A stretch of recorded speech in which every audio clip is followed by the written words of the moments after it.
ఇప్పుడు అందరూ నటించగలరు, కానీ కొందరికి ఆ రంజకత్వం ఉంటుంది. కరెక్ట్. అలా చాలా మంది యాంకర్లు వస్తున్నారు, కొన్ని వందల మంది వస్తున్నారు. వాళ్ళందరిలో లేనిది సుమగారిలో ఉంది. నేనేమంటానంటేనండి, ప్రతి వాళ్ళకి ఒక కెరియర్ అంటూ ఫిక్స్ అయి ఉంటుంది. ప్రతి వాళ్ళకి ఉద్దేశం ఏంటంటే, అంటే అది వ్యక్తిత్వంలో నుంచి వచ్చిందా, మీకు ఎదురైన అనుభవాలు, మీరు లైఫ్ ను చూసిన విధం, మీరు చదివిన పుస్తకాలు, లేదా మీకు ఎదురుపడిన వ్యక్తులు, రకరకాలుగా మీ వ్యక్తిత్వం మౌల్డ్ అవుతుంది కదా, ఆ వ్యక్తిత్వం యాంకరింగ్ లో రిఫ్లెక్ట్ అవుతుంది. కరెక్ట్. అంతేనంటారా? అవునండి, ఎందుకంటే ఒక యాక్టర్ గా క్యారెక్టర్స్ ప్లే చేస్తాం. అంటే ఆన్సర్ నేను చెప్పి దాన్ని మీతో కమిట్ చేయించలేదు కదా. అయిపోతుంది. లేదు, కానీ నేను అదే అంటాను, చాలా మంది అడిగినప్పుడు యాక్టింగ్ అనేది మనం క్యారెక్టర్ ప్లే చేస్తున్నాం, కానీ యాంకర్ గా ఉన్నప్పుడు మన వ్యక్తిత్వం, మన యాటిట్యూడ్, మన క్యారెక్టర్ ని మనం ప్లే చేస్తాం. సో సుమ అంటే నేను ఇంట్లో ఎలాగైతే ఉంటానో, బహుశా మరీ అంత వైబ్రెంట్ గాను అంత ఎనర్జెటిక్ గాను నేను ఉండాల్సిన అవసరం లేదు, కానీ అదే సెన్స్ ఆఫ్ హ్యూమర్ ఇంట్లో కూడా కంటిన్యూ అవుతూనే ఉంటుంది. అదే సుమ మళ్ళీ తెర మీద మేకప్ వేసుకొని మైక్ పట్టుకొని కనిపిస్తుంది. అందుకని ఇది నా వ్యక్తిత్వం. యాంకరింగ్ అనేది is my character, it's my attitude.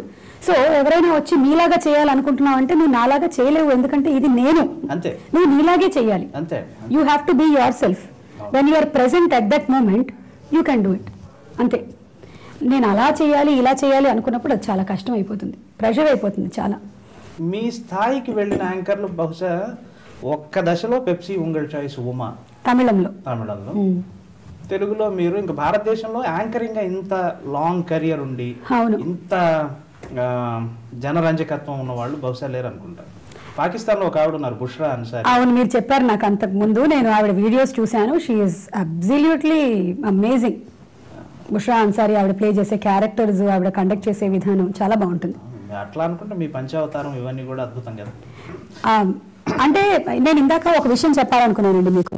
ప్రతి వాళ్ళకి ఎలాగైతే ఒక పర్టికులర్ ఫీల్డ్లో ఇంట్రెస్ట్ డెవలప్ అవుతుందో అలాగే ఒక కెరియర్ కూడా ఉంటుంది.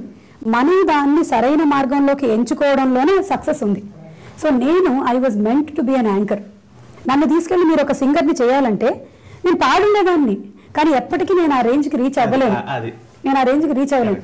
నేను నాలో ఉండేటువంటి ఈ యాటిట్యూడ్కి, నా సెన్స్ ఆఫ్ హ్యూమర్కి నేను యాంకరింగ్ అనే రంగం ఎంచుకున్నాను కాబట్టి నేను సక్సెస్ అవ్వగలిగాను. సో లతా మంగేష్కర్ గొప్ప గాయని, ఆవిడ సంగీత దర్శకత్వం కూడా వహించారు, కానీ ఆ విషయం మీద మనకు ఫోకస్ ఉండదు, మనకి పెద్దగా ఆసక్తి ఉండదు. కరెక్ట్.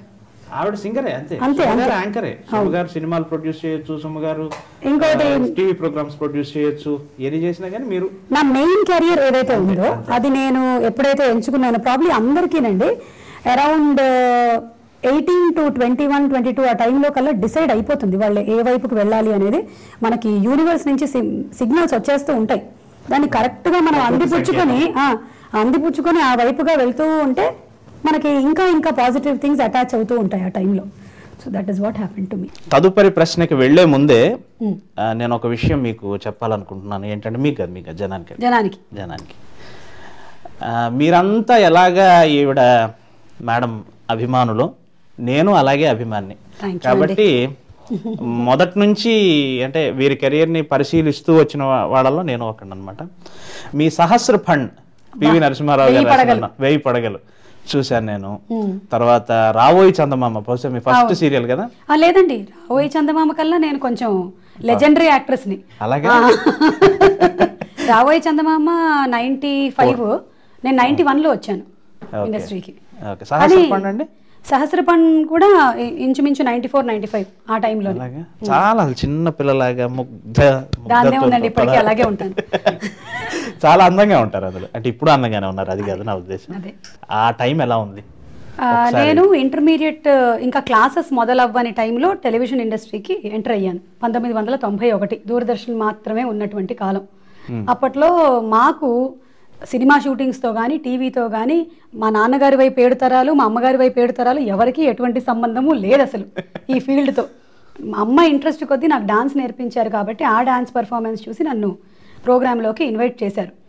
ఇన్వైట్ చేసిన తర్వాత కాల్ వచ్చింది, వీళ్ళకి ఇన్ఫర్మేషన్ వచ్చింది, ఇలా మీ అమ్మాయిని ఒక ప్రోగ్రామ్కి అడిగారని. దాని మీద మా అమ్మ నాన్న రాత్రి అంతా చాలా చర్చ జరిగింది. ఎందుకు పిలిచారు, పంపించాలా వద్దా, దీని అప్రూవల్ కోసం మా అమ్మమ్మని అడగడం జరిగింది. ఆవిడ కూడా సరదాగా ఓకే పంపించన్న తర్వాత అప్పుడు మా ఫ్యామిలీ అప్రూవల్తో అందరి సంతకాలతో ఆల్మోస్ట్ నేను ఈ ఫీల్డ్లోకి ఎంటర్ అయ్యాను. నాకు అమ్మ నాన్న చదవమన్నారు, చదువుతున్నాను, అమ్మ నాన్న షూటింగ్ చేయమన్నారు, చేస్తున్నాను. అంతకన్నా ఇంకే ఇంట్రెస్ట్ లేదు దేని మీద. సో చేయడం అనేది మొదలుపెట్టినా ఆ తర్వాత కొంచెం ఇబ్బంది పడ్డాను. అప్పటి వరకు డాన్స్లో నేను ఏదో సోలో పర్ఫార్మెన్సెస్ అవి చేస్తున్నాం, లేకపోతే ఫ్రెండ్స్ అందరం కలిసి సరదాగా ప్రోగ్రాంలు చేస్తున్నాం. కానీ హీరో హీరోయిన్ రొమాంటిక్ సీన్లు, లవ్ సీన్లు అనేసరికల్లా నాకు ఏడుపు వచ్చేసింది. పక్కకి వెళ్ళిపోయి నేను ఈ సీరియల్ చెయ్యను, నేను ఈ షూటింగ్ చెయ్యను అని మొండికేసి కూర్చుంటే అమ్మ లేదమ్మా అందులో ఏంటి సన్నివేశం, హీరో భుజం మీద చెయ్యి వేస్తాడు, వాడు నా భుజం మీద చెయ్యి వేయకూడదు, ఇది నేను ఫైనలీ దానికి ఒప్పించి ఆ తర్వాత అదొక చిన్న ఏమంటారు అదే చాలా పెద్ద పర్వతం బద్దలైనట్టు అనిపించింది నాకు. అది ఆలోచిస్తే ఇప్పుడు తర్వాత విచ్చలవిడిగా నేను ఎపిసోడ్స్ చేయడం మొదలెట్టాను దూరదర్శన్కి. అండ్ అప్పట్లో డైలీ సీరియల్స్ మీద ఏదో ఒక కేసు నడుస్తూ ఉంది కాబట్టి ఓన్లీ సింగిల్ ఎపిసోడ్సే చేస్తూ ఉన్నాను. దూరదర్శన్ ఇప్పుడు వర్కింగ్కి అసలు సంబంధమే లేదు. ఇప్పుడు టెలివిజన్ స్టార్స్కి ఏ రేంజ్ ఆఫ్ పాపులారిటీ ఉంది, టెలివిజన్ స్టార్స్ ఏ రేంజ్లో సంపాదిస్తున్నారు, దాన్ని మనం అప్పటి దూరదర్శన్ రేట్లతో అసలు పోల్చడానికి లేదు. కానీ మాకు అది మాతృ సంస్థ. కానీ మీకు ఇప్పటికీ మిమ్మల్ని అలా గుర్తుంచుకునేలాగా చేసింది. అవును అవును. ఆ టైంలో ఉన్న వాళ్ళలో ఇప్పటికీ పనిచేస్తూ కనిపిస్తోంది మీరు ఒకళ్ళు, మీరు గారు ఒకళ్ళు. అవును, కెమెరామెన్ మీరు గారు యాక్టివ్గా కనపడుతూ ఉన్నారు. ఇంకా కరెక్ట్. యమునా కిషోర్ గారు ఎవరో ఇప్పటి వరకు మీకు తెలియదు, ఎందుకంటే ఆయన తెర వెనకాల ఉన్నారు, ఇప్పుడు తెర ముందుకు వచ్చారు. ఇలాంటి ఇంటర్వ్యూ షోస్ని కాఫీ విత్ యమునా కిషోర్తో మన ముందుకు తీసుకొస్తున్నారు. మీరు చూసేటువంటి అనేక యాడ్స్ వెనకాల ఉండేటువంటి డైరెక్టర్ ఆయనే. మరి ఆ డైరెక్టర్ గారు ఇంటర్వ్యూ చేస్తే ఎలా ఉంటుంది, ఒక బాలు గారితో, విశ్వనాథ్ గారితో, ఎంతోమంది మహామహులతో వర్క్ చేసినటువంటి ఆ డైరెక్టర్ గారు, వారితో పర్సనల్ ర్యాపో కూడా షేర్ చేసే ఆ డైరెక్టర్ గారు, వారిని ఇంటర్వ్యూ చేస్తే ఎలా ఉంటుంది అనేది coffee with Yamuna Kishore. Coffee బాగుంది, ప్రోగ్రామ్ కూడా బాగుంటుంది, సబ్స్క్రైబ్ చేయండి.